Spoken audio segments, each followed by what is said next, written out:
Going pro on Fortnite Mobile can feel impossible. Against PC players on 240 FPS, how is one supposed to compete on a phone? And I, the 1919 time Unreal ranked, something like that, and somewhat okay at Comp 2 mobile guy, am here to tell you that it is indeed possible, but like some odd fortune teller, I'll be doing it cryptically in this video through secrets.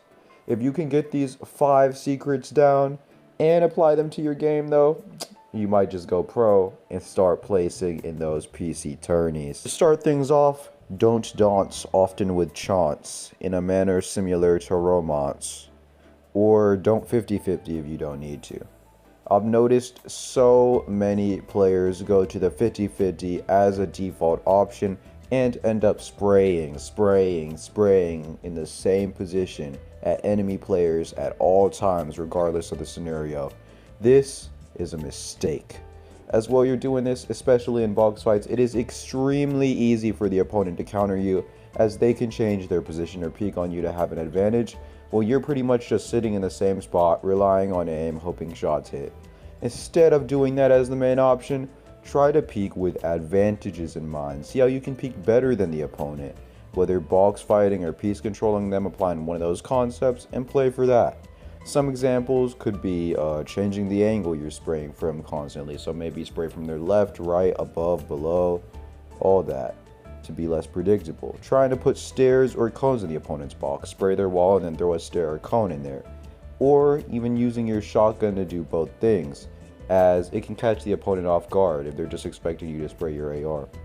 There are times where 50-50s can be good, of course, like if you have the HP advantage or if you need to finish a fight fast, but depending on it all times is like a Lady Gaga song, Bad Romance. Second secret. Here yay, Aaron yay, Tatakai like you're boxing today. Box fight, box fight, box fight. Many, if not all fights you'll face in game are going to end in box fights, regardless of if it was a phase sway-esque build fight or the lack thereof. Knowing this almost certainty, it's important to train your box fighting if you want to hold a candle to PC players in tournaments. In-game is good practice for this, whether ranked, reload, or normal battle royale, both work. I'd say the best way to apply this tip is to watch a PC level educational video, like PC Pro level educational videos, say Destiny's Jesus or Zycoma level on box fighting, both pretty good, and then focus on applying one of the tips in the video you took out that you didn't know before in as many fights as possible. Knowing is half the battle, and where many even PC players stray. If you can effectively actually apply the knowledge in game and continue to learn new things, you're well off in way more things than box fighting. So to keep it short, practice box fighting, watch videos on YouTube to learn about the concepts, apply them in game, and you might just go pro. Third secret, 2019 Avengers. Wow! We are in the end game now. I think you can guess this one. Knowing how to play end game is one of, if not the most important skill to going pro, yet the coincidence, irony I guess of it all, is many don't practice it, which is a tad weird coming from me, but I digress. This video is for you guys.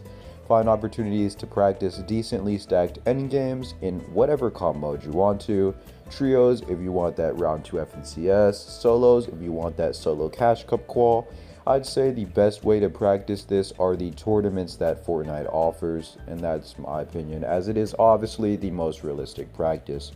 There are no zone rules. These will clearly show your mistakes, as formats reward playing for placement, especially the solos format, so endgame is way more important. If doing this isn't possible, like you can't fit it into your time schedule, then scrims is the second best alternative, as you'd probably guess. Look for a server that hosts them in your region and schedule some sessions around when they usually host.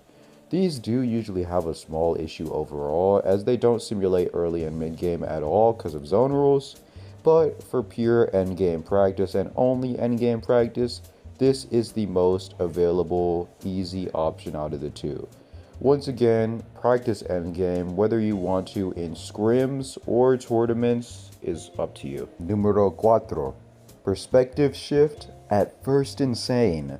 Level up your standard. Hey! Shout out Nick 830, saved the rhyme scheme on that one. But what I'm getting at is to approach Fortnite like a PC player would. For a lot of mobile players, the average improvement session is like, 1 to 2 hours long of normal pubs or something, and exclusively on the game. For aspiring PC players, this is child's play. They may put in the same time on the game, but how they do so is way more focused. If they have a fighting weakness, they'll grind ranked reload focusing on that one thing. Need to learn a new mechanic? Whole session towards that one thing. Be intentional with your practice and focus on one specific thing or issue each session. Trying to focus on too many things at once only slows improvement, or the inverse, just playing to play, trying not to improve at anything at all. It's not worth it.